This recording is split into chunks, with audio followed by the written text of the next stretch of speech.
very important question, interrelated question from what we did in the last class. Last class में हमने क्या किया? What is the law of variable proportions? The law of variable proportions states that as we employ more and more units of a variable factor with a given fixed factor, the total product initially increases at an increasing rate. Stage one or the phase one, stage of increasing returns. Then it increases at a diminishing rate, stage of diminishing returns, and then it starts falling. TP initially increases at an increasing rate, then it increases at a diminishing rate, and then it starts falling. 3 stages, 3 phases of law of variable proportions. Phase 1 increasing returns, phase 2 diminishing returns, phase 3 negative returns. तो बहुत ही important question होता है कि what are the reasons behind operation of each stage. ऐसा क्यों होता है कि पहले इंक्रीजिंग रिटर्न्स हो रही हैं, फिर डिमिनिशिंग रिटर्न्स हो रही हैं और फिर नेगेटिव रिटर्न्स हो रही हैं. तो कहानी याद है सबको कि आप एक बिजनेस कर रहे थे, आप शू बिजनेस था आपका. तो शू बिजनेस में पहले आप अकेले काम कर रहे थे, फिर आप अकेले काम कर रहे थे, क्लाइंट्स को भी आप हैंडल कर रहे हो, शॉप में कस्टमर्स को, मार्केट का सामान भी आप ही ला रहे हो, तो आपने और हेल्प हायर करी, लेबर बढ़ती गई. तो सिर्फ हमारा फिक्स फैक्टर क्या था? लैंड, शॉप स्पेस, और वेरिएबल फैक्टर क्या था? लेबर, रॉ मटेरियल नहीं लेबर. तो लेबर जैसे जैसे बढ़ती है तो इनिशियली तो डिवीजन ऑफ वर्क पॉसिबल है, क्योंकि एक ही बंदा और काम इतने सारे. तो जैसे एक और आएगा तो हो चैन की सांस सही, चलो काम बांट लेते हैं, अब और अच्छे से होगा. तो काम बांटना एक लिमिट तक बहुत अच्छे से होता है, बट अगर स्पेस लिमिटेड है तो वहां पे ज्यादा लोगों की जरूरत नहीं होती. तो एक लिमिट के बाद एफिशिएंसी गिरनी शुरू हो जाती है और फिर नेगेटिव भी हो सकती है. तो मार्जिनल प्रोडक्ट क्या होता है? Marginal additional product. Marginal product का मीनिंग याद है? Addition made to the total product when one more unit of the variable factor is hired. तो मार्जिनल प्रोडक्ट एक तरह से ना आपकी एफिशिएंसी बताती है. मार्जिनल प्रोडक्ट एक तरह से आपकी एफिशिएंसी बताती है कि अगर आपकी मार्जिनल प्रोडक्ट बढ़ रही है तो आपकी एफिशिएंसी बढ़ रही है, तभी तो और ज्यादा बना पाएंगे. फिर मार्जिनल प्रोडक्ट अगर गिर रही है तो एफिशिएंसी गिर रही है, तब तक मैं एक्सेप्ट कर लूंगा उसका गिरना जब तक मेरी टोटल पॉजिटिव है. वो तो रही है, marginal product is falling but is positive, वहां तक एक्सेप्टेबल है. बट मार्जिनल प्रोडक्ट अगर नेगेटिव ही हो जाए, कह रहे उस स्टेज पे तो आपको ऑपरेट ही नहीं करना चाहिए. तो rational producer will operate in the second stage.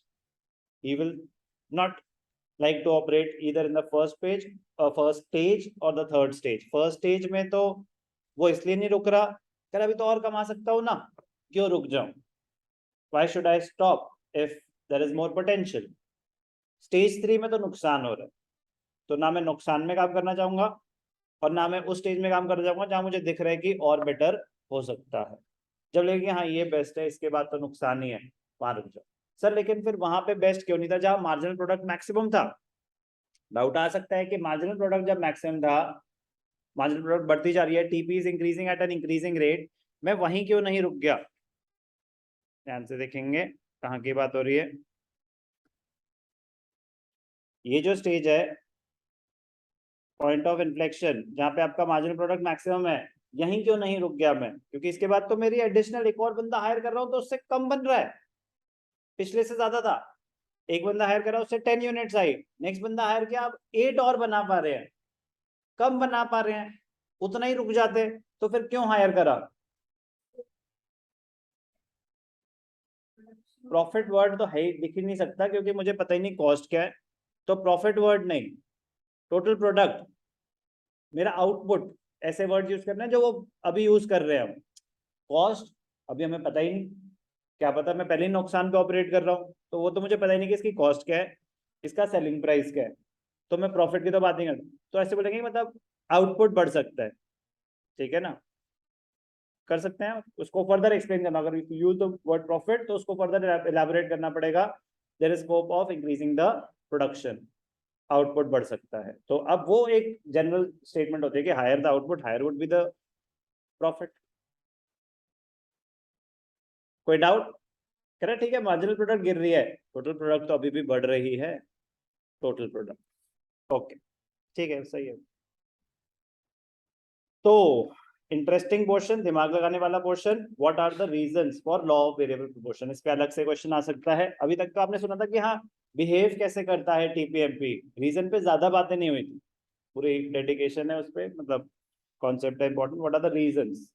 पहला रीजन, इनिशियली इंक्रीजिंग रिटर्न्स क्यों होते हैं? क्यों ऐसा होता है कि marginal product is increasing at an increasing rate और total product is increasing, marginal product is increasing initially, total product is increasing at an increasing rate. Phase one क्या बिहेवियर होता है, जल्दी बताएंगे? एमपी का बिहेवियर क्या होता है? Very good. And TP? Incomplete. TP increases eight an increasing rate, phase one में ये होता है। अब हम बात कर रहे हैं ऐसा क्यों होता है। First point, better utilisation of the fixed factor. एक अकेली शॉप थी, आप अकेले काम कर रहे थे, तो आप उसका पूरा फायदा नहीं उठा पा रहे। क्यों? क्योंकि आप अकेले हो, एक कस्टमर आया, अब शॉप है, जगह है, दूसरा तीसरा कस्टमर आया, वो देख रहे हैं, उनको अटेंड करने के लिए कोई नहीं है, और आज की डेट में तो वैसे किसी के पास पेशेंस नहीं है, वो कहेगा ठीक है यार मैं जा रहा हूँ। तो मतलब अब मैं भी अगर कस्टमर हुआ किसी शॉप में, 5 मिनट रुकूंगा, वो नहीं आ रहा और दूसरे कस्टमर के साथ ही वो डील कर रहा है, तो आप रुकोगे? नहीं रुकोगे। तो इसका मतलब जो आपकी स्पेस थी आप उसी को यूटिलाइज नहीं कर पा रहे, जितना बिजनेस वो जनरेट करके दे सकती है आप उससे नहीं निकाल पा रहे। तो जैसे आप और वो तो एक अलग ही बात हो गई कि आप मार्केट चले गए सामान लेने, तो वैसे ही शटर डाउन है। मैं तो कह रहा हूँ जब शॉप में भी हो, जब प्रोडक्शन भी चल रही है, लेकिन अगर अकेले ही हो तो आप फिक्स फैक्टर का मैक्सिमम आउटपुट नहीं निकाल पाओगे।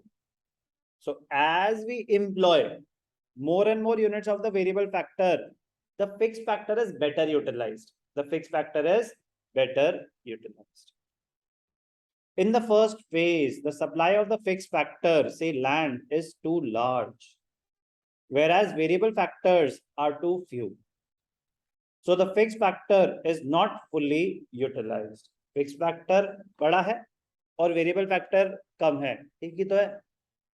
फिर वो जैसे से बढ़ेगा फिर भी मतलब depending on the benefit provided by the fixed factor or units of variable factor, तो units of variable factor काफी कम है as compared to the fixed factor. Yes or no?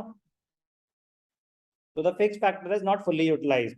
When variable factors are increased and combined with the fixed factor, then fixed factor is better utilized and output increases at an increasing rate. Output increases at an increasing rate. कोई भी doubt? तो सबसे important point reason तो यही है, better utilisation of the fixed factor. Increased efficiency of variable factor. जो variable factor ही था अपने आप में, अब उसकी एफिशिएंसी बढ़ जाएगी। मैं पढ़ा रहा हूं आपको, अकेला हूं, नोट्स भी मुझे बनाने हैं, प्रिंट भी मुझे निकालना है, पेपर भी मुझे कंडक्ट करना है, चेक भी मुझे करना है, डाउट्स भी मुझे लेने हैं, तो ये सारे काम मुझे लेने हैं। लेकिन मैं सिर्फ पढ़ाने पे फोकस करना चाहता हूँ। जो मेन पार्ट होगा डिस्कशन, एक एक्सप्लेनेशन हो गया, डिस्कशन हो गया, वो मैं करूंगा। टाइप तो कोई भी करेगा, सेम ही टाइप होगा। मतलब अगर मैंने डिसाइड कर लिया कि हाँ ये पेपर में होना चाहिए, तो आप टाइप करो या आप टाइप करो या मैं टाइप करूँ, उससे कोई फर्क पड़ना है? नहीं पड़ना। तो जैसे डिविजन ऑफ वर्क होगी, एफिशिएंसी अगर होता है कि मैं पढ़ा रहा हूँ, तो क्या मैं अभी पेपर बना सकता हूँ? नहीं बना सकता। लेकिन अगर टीम है तो अभी मैं पढ़ा रहा हूँ, तो वहाँ पेपर भी बन सकता है, वहां असाइनमेंट भी बन सकती है।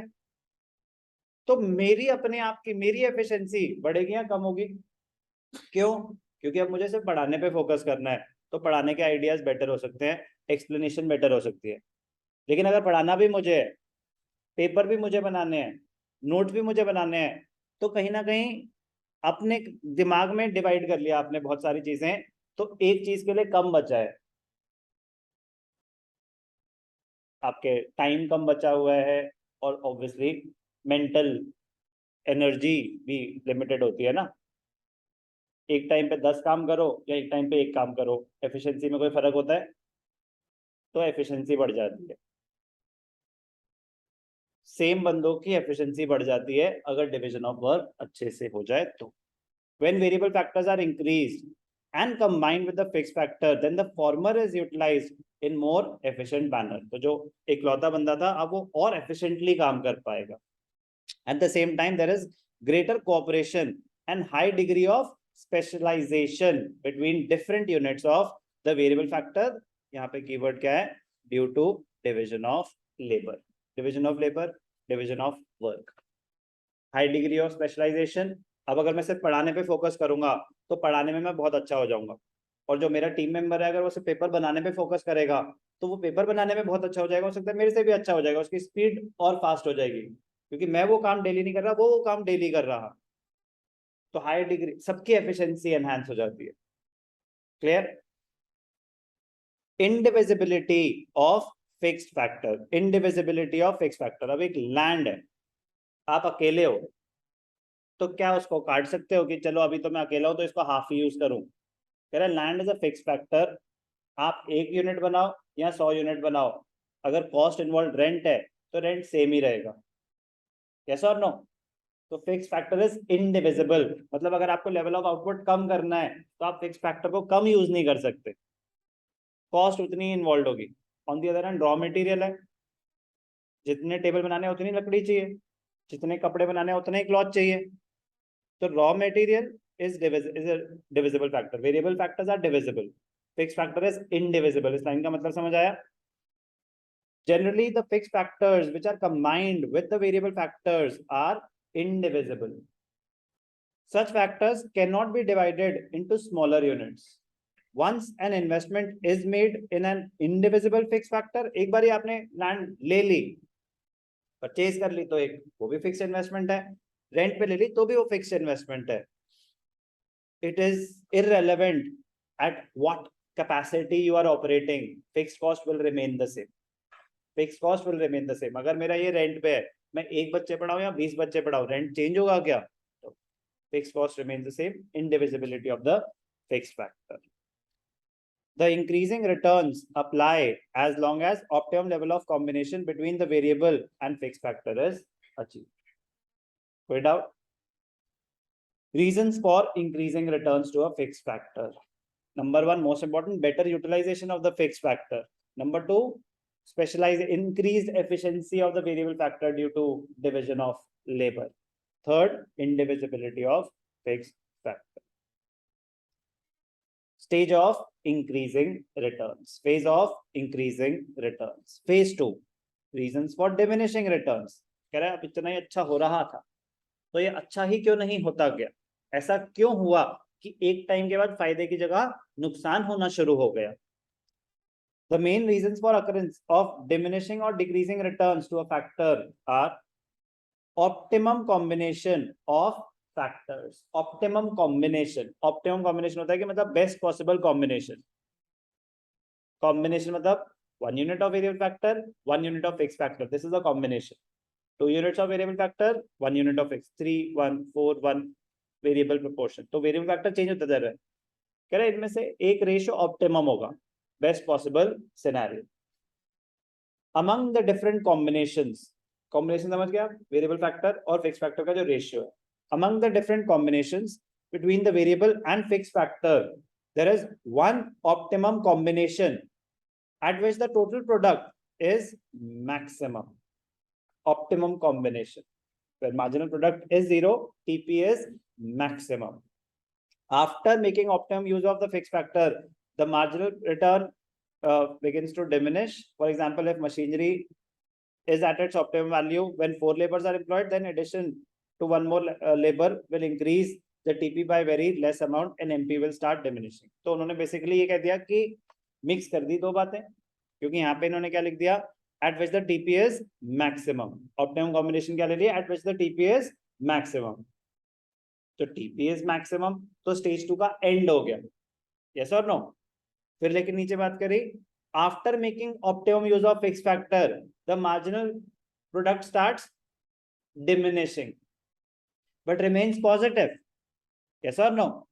For example, if machinery for a fixed factor example, machinery is at its optimum use when 4 units of labor are employed, then addition of one more labor will increase TP by a very low amount. मतलब TP is increasing at a diminishing rate.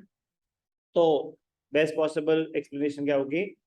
Phase 2, optimum combination of fixed factors. In phase 2, optimum best possible combination of fixed factors takes place. Okay, what happens after that? The efficiency starts falling. Efficiency starts falling. So in phase 2, marginal product is falling, diminishing. Stage of diminishing returns. ये जो stage के नाम है ये MP पे based है, क्योंकि TP कभी नेगेटिव नहीं हो सकता. TP initially increases at an increasing rate, then increases at a decreasing rate, then it starts falling, but TP can never be negative. MP initially increases, phase 1 का नाम phase of increasing returns. Phase 2 MP diminishes, phase of diminishing returns. Phase 3 MP is negative, phase 3 का नाम है phase of negative returns. तो ये जो नाम है किसके बिहेवियर पे बेस्ड है? MP के. And MP and TP are interrelated. But phase 2 में क्या हो रहा है? MP is negative? No, MP is decreasing. MP is decreasing but is positive. Sir, zero भी तो हो सकता है. When they say it is positive, it means it will not be negative. So up to 0 phase 2 जाता है. तो ऐसा क्यों हुआ कि एक टाइम के बाद ऑप्टिमम लेवल अचीव हो ना, एक टाइम के बाद एफिशिएंसी क्यों गिरनी शुरू हो गई? Over utilisation of fixed factor. कह रहे लैंड तो लिमिटेड ही थी, और लेबर करे जा रहे हो, आप ओवर यूटिलाइजेशन के स्टेज पे पहुंच रहे हो फिक्स्ड फैक्टर के. As we keep on increasing the variable factor, eventually position comes when the fixed factor has its limit and starts yielding diminishing returns. Overutilization of fixed factor. Imperfect substitutes, जैसे कि class में भी discuss किया था, they are imperfect substitutes after a point. इसका मतलब क्या होता है सर? एक होता है परफेक्ट सब्स्टिट्यूट, कि इस चीज की डिमांड ये चीज बिल्कुल एक परफेक्टली सब्स्टिट्यूट कर सकती है, आपको कोई कमी महसूस नहीं होगी कि आप पानी बिस्लरी पियो या एक्वाफिना पियो, ज्यादा कोई फर्क नहीं होता. They are as good as perfect substitutes. Glass में डाल के दे दूंगा आपको, 99% लोगों को पता भी नहीं चलेगा कौन सा एक्वाफिना कौन सा बिस्लरी. यस और नो? तो they are close to perfect substitutes. But आपको प्रोडक्शन बढ़ानी है, आपका टारगेट क्या है? आउटपुट बढ़ाना. तो आउटपुट बढ़ाने के लिए आपको क्या चाहिए? कह रहा है मेरे को तो फैक्टर्स ऑफ प्रोडक्शन चाहिए. मेरे को क्या चाहिए? फैक्टर इनपुट्स चाहिए. आउटपुट बढ़ाने के लिए क्या चाहिए? Inputs. Production function, output is a function of various inputs. कह रहा है इनपुट्स चाहिए. कह रहा अच्छा चलो एक और लेबर रख लो, बढ़ गई प्रोडक्शन. कह रहा अच्छा एक और लेबर रख लो, फिर भी बढ़ गई production. After a point of time the variable factor will become imperfect substitute of the fixed factor. कह रहा प्रोडक्शन तो बढ़ानी है, बट लैंड की रिक्वायरमेंट है, लेबर उसकी डिमांड को सब्सटीट्यूट नहीं कर पाएगा. इनिशियली तो कर पा रहा था क्योंकि land was under utilised, but एक टाइम के बाद नहीं कर पाएगा. तो उस टाइम के बाद आपका आउटपुट गिरना शुरू, आउटपुट क्या मतलब प्रोडक्टिव एफिशिएंसी गिरनी शुरू हो जाएगी. Diminishing returns to a factor occur because fixed and variable factors are imperfect substitutes of one another. There is a limit to the extent of which one factor of production can be substituted for another. एक limit तक आपके जो production की requirement थी सिर्फ labour higher करके पूरी हो रही थी.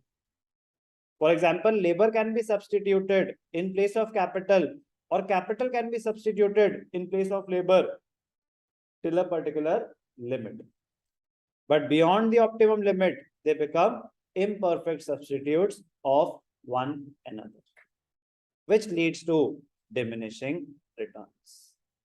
कोई भी doubt? Last phase of negative returns. अब बेसिकली वो डिमिनिशिंग का ही एक्सटेंशन हो गया ना, तो काफी कॉमन रीजन होंगे कि फिक्स फैक्टर ओवर यूटिलाइज हो रहा था और ज्यादा ओवर यूटिलाइज हो गया तो ज्यादा नुकसान होगा आपका. Limitation of fixed factor. The negative returns to factor apply because some factors of production are of fixed nature which can not be increased with increase in variable factor. After a point of time fixed factor becomes the reason for negative returns. ये जगह छोटी पड़ रही है तो अब आप output नहीं बढ़ा सकते. फिक्स फैक्टर ही चेंज करना पड़ेगा। Poor coordination between the variable and fix factor, क्योंकि वेरिएबल फैक्टर्स इतने ज्यादा हो चुके हैं, अब लैक ऑफ कोऑर्डिनेशन। पहले क्या हो रहा था, बेटर कोऑर्डिनेशन, क्योंकि एक अकेला बंदा काम कर रहा था, कोई और आएगा तो बेटर कोऑर्डिनेशन होगी, एक और आएगा तो और बेटर कोऑर्डिनेशन होगी, बट एक लिमिट तक ही होगी ना। अब अगर यहाँ पे 10 लोग ऑपरेट कर रहे हैं और लैंड साइज यही है, तो आप कहाँ बैठोगे और वो कहाँ बैठेंगे। अभी सोचोगे अगर स्टाफ होता है यहाँ पे 5 का, कोई आता, सर मैं क्या करूँ, मैं जो भी है वो फायदा दे रहा होता है या नुकसान, एक टाइम के बाद नुकसान। बट अगर लिमिटेड है तो सब अपना अपना काम डिवाइडेड है, स्मूथली चल रहा है। जहां एक्स्ट्रा हो गए वहां कोई ना कोई खाली बैठेगा, वो खाली बैठेगा तो जो काम कर रहे हैं उनको डिस्टर्ब करेगा। तो आप कहाँ पहुंच चुके हैं, लिमिटेड, मतलब ओवर यूटिलाइजेशन भी क्रॉस हो चुकी है फिक्स फैक्टर की, और पुअर कोऑर्डिनेशन हो गया। अब क्या होगी, poor coordination. When the variable factor becomes too excessive in relation to a fixed factor, then they obstruct each other. It leads to poor coordination between variable and fixed factor. As a result, total output falls. आप अकेले पढ़ रहे थे, एक और बच्चा आया तो हो सकता है कि बेटर कोऑर्डिनेशन हो जाए कि दोनों पढ़ने वाले थे, लेकिन जैसे जैसे ग्रुप बढ़ता है वैसे वैसे कंसंट्रेशन बढ़ती है या बिगड़ती है, अगर आपको अकेले बैठ के पढ़ना है तो। समझ आई बात। तो ऐसे ही होता है कि अगर 2 लोग 5 लोग काम कर रहे हैं और सबकी अपनी अपनी स्पेस है तो बड़े अच्छे से काम होगा, लेकिन अगर स्पेस लिमिटेड है और लोग बढ़ते जा रहे हैं तो फिर अच्छे से काम नहीं होगा। Poor coordination between variable and fixed factor. As a result, total output falls instead of rising and marginal product becomes negative. Decrease in efficiency of variable factor. With continuous increase in the variable factor, the advantages of specialization and division of labor, they start diminishing. जो advantages थी division of work की वो अब achieve नहीं होगी, क्योंकि over division हो गई है। सेम काम करने के लिए मल्टीपल लोग हैं तो एफिशिएंसी बढ़ नहीं सकती है। It results in inefficiencies of variable factor. It results in inefficiencies of variable factor, which is another reason for negative returns to eventually set in. Reasons behind increasing returns, reasons behind diminishing returns, reasons behind negative returns याद होने चाहिए, क्योंकि काफी बार ना interrelated लगते हैं, क्योंकि second और थर्ड स्टेज दोनों में क्या हो रहा है, एमपी गिरता है और गिरते ही जा रहा है। तो बहुत बहुत थिन लाइन ऑफ डिफरेंस है रीजंस में सेकंड और थर्ड फेज में, क्योंकि वो एक ही बिहेवियर है, वो बस कंटिन्यू हो रहा है। कोई स्लोप चेंज थोड़ी ना हो रही है एमपी की कोई स्लोप चेंज नहीं हो रही है, वो बस गिरता जा रहा है, चेंज हो रही है टीपी की। तो इसीलिए मैं कह रहा हूँ कि over utilisation of fix factor has already set in the phase 2, but if it continues तो फिर नेगेटिव रिटर्न्स हो जाती हैं।